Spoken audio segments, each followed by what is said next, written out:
이런 가운데 민주당에서 한 가지 좀 프레임을 설정을 하려고 하는 게 아니냐 이런 말들이 나오는데 조국 전 장관 같은 경우에 한동훈 지명자를 겨냥해서 한동훈도 노태우의 길을 가려 할 것이다 이런 얘기를 좀 꺼냈습니다. 이게 1987년에 6.29 선언에 좀 빗대서 당시에 2인자 노태우 당선을 이루고 집권을 연장하려 했던 그 당시와 좀 상황을 비교해서 얘기를 한 건데요. 사실 이런 비슷한 취지의 주장은 민주당 일각에서도 먼저 나왔었습니다. 김민석, 김영진 의원의 목소리를 차례로 들어보겠습니다.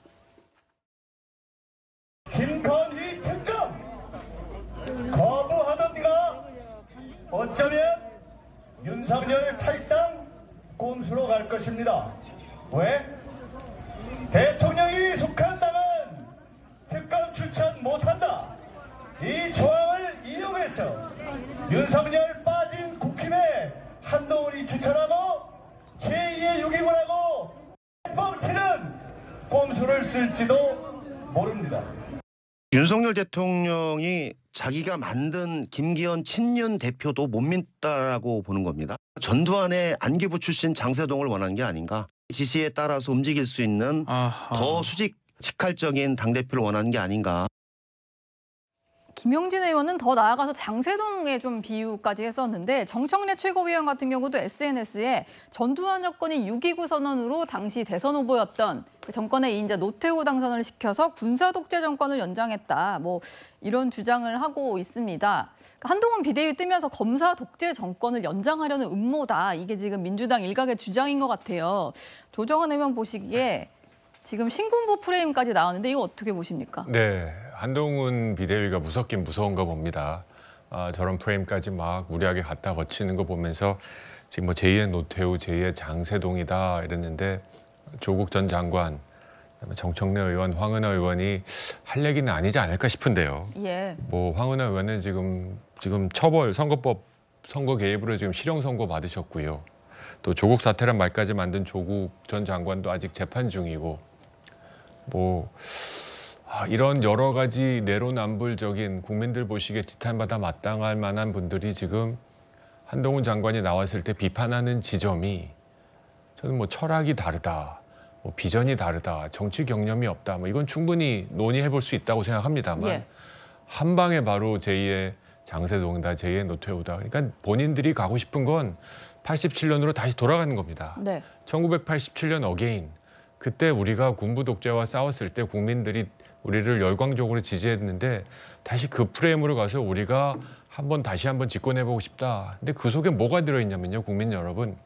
본인들의 기득권이 들어있습니다. 예. 87년 그 군부 독재 대통령 직선 쟁취를 통해서 본인들이 대한민국 정치의 기득권이 되고 30년 동안 지배계급으로 살아왔다는 그 성공의 경험들이 다시 한번 대한민국을 87년으로 백시켜서 자신들이 주인공이 되고 지금 586 집에 가라라는 이제 고만해라라는 국민들의 오늘을 잠식시킬 수 있는 가장 좋은 방법은 그래도 군부 독재를 해봤던 사람, 타도해봤던 사람들은 우리니까 무슨 건부 독재 이런 말도 안 되는 표현을 들었어서 다시 한번 독재 타도에는 우리 586이 최고다.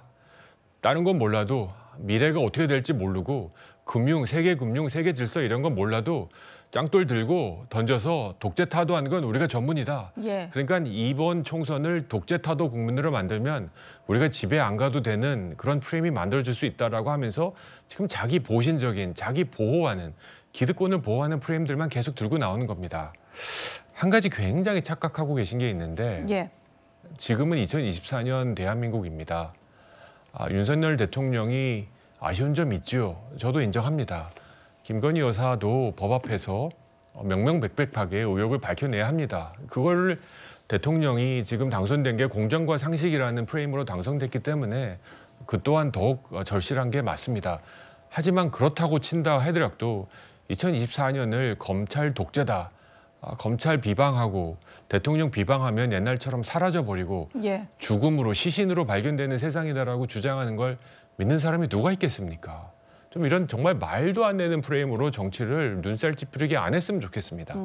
정말 586 운동권이 집에 가기 싫으면 정말 새로운 세력들 70년대, 80년대, 90년대 정치인들과 정정당당하게 정책과 비전으로 좀 승부해봤으면 좋겠습니다. 예. 국제 질서가 어디로 가는지, 양극화 문제 어떻게 해결할지, 정말 AI와 인공지능과 인간이 어떻게 살지 이런 문제를 좀 들고 나왔으면 좋겠습니다. 계속 매번 민주당 최고위 때마다 빠지지 않는 단어 독재, 독재, 독재. 좀 지겹습니다. 본인들이 하는 게 독재라는 걸 좀 인식했으면 좋겠습니다. 예. 장유미 변호사께도 하나 여쭤보고 싶은데 지금 총선 기획당에 계시니까요. 사실 지금 조정은 의원 같이 생각하는 분들이 보수층에도 있을 것 같고 뭐 중도층에서도 사실 자꾸 뭐 독재다 독재 이러면서 뭐 86 운동권 위주로 나오는 그런 멘트들이 와닿을 수 있을까 이런 생각은 좀 들 것 같은데 민주당 입장에서는 이게 좀 도움이 되는 그 논리입니까? 어떻습니까? 제가 말씀을 듣다 보니까 동의되는 부분도 있고 그렇지 않은 부분도 있는데요. 이를테면 586 정치인들이 본인들의 생존 전략으로 신군법 프레임을 들고 나온 건 아니라고 생각합니다. 예. 지금 저는 검찰 독재라는 말 좋아하지 않습니다. 그렇지만 현재 검찰 조직이 국민들의 응원을 받고 있다라고도 생각하지 않습니다.